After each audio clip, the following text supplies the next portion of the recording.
साल 1931, तारीख 14 मार्च।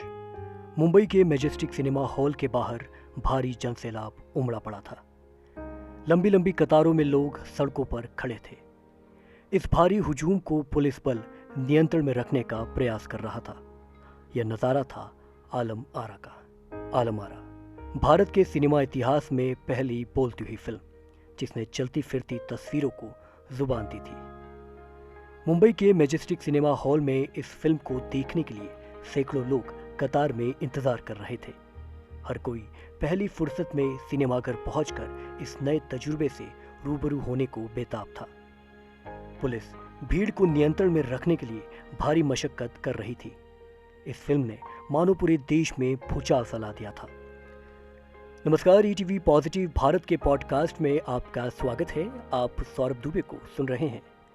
ईटीवी भारत के पॉडकास्ट में आप हर दिन एक नए चेहरे से मिलते हैं, किसी नई शख्सियत से रूबरू होते हैं, कई श्रेष्ठ और सच्ची कहानियों का हिस्सा बनते हैं जो आपके जीवन को सकारात्मक और स्वीकारात्मक ढंग से तब्दील करती है।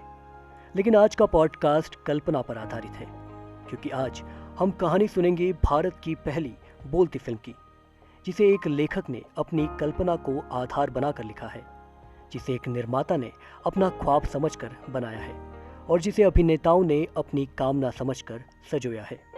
वो वक्त आज़ादी का था। देश के कोने कोने से स्वाधीनता की आवाज़ प्रखर हो रही थी। आए दिन ब्रिटिश शासन इन आवाज़ों को दबाने के लिए अलग अलग हथकंडे अपना रहा था। इसी बीच भारत की आज़ादी से पहले भारत का सिनेमा अपनी साइलेंस से आज़ाद हो चुका था। भारत की पहली बोलती फिल्म आलम आरा ने गूंगे सिनेमा को जुबान दी थी और इसी के साथ कभी न थमने वाले इस सफ़र की शुरुआत हुई, जिसे आरंभ किया लेखक, निर्देशक, निर्माता के तौर पर मशहूर अर्देशीर ईरानी ने।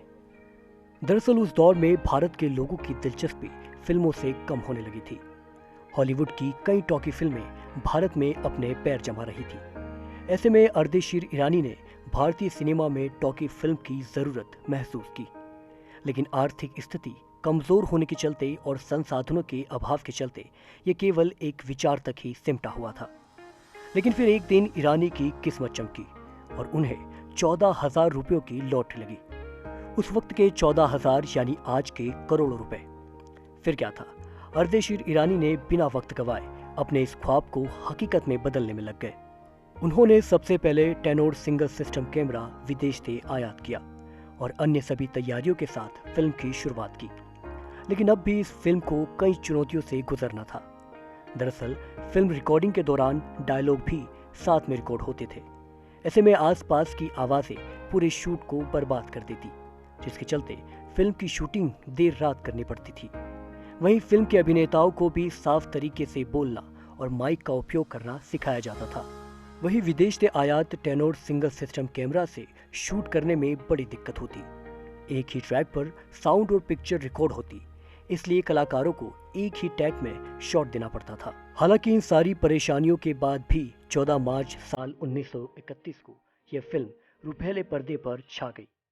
इस फिल्म का सूत्रपात जुनून से हुआ। जुनून से ही इस फिल्म ने इतिहास रचा, क्योंकि जहां जुनून होता है वहां सृजन के रास्ते भी खुल जाते हैं। जहां जुनून होता है वहां हौसले चमकते हैं। जुनून से हर ख्वाब मुकम्मल किया जा सकता है। हम उम्मीद करते हैं कि आपको आज का हमारा ये पॉडकास्ट पसंद आया होगा। हमारे साथ बने रहने के लिए आपका बहुत बहुत शुक्रिया। आपका दिन शुभ हो।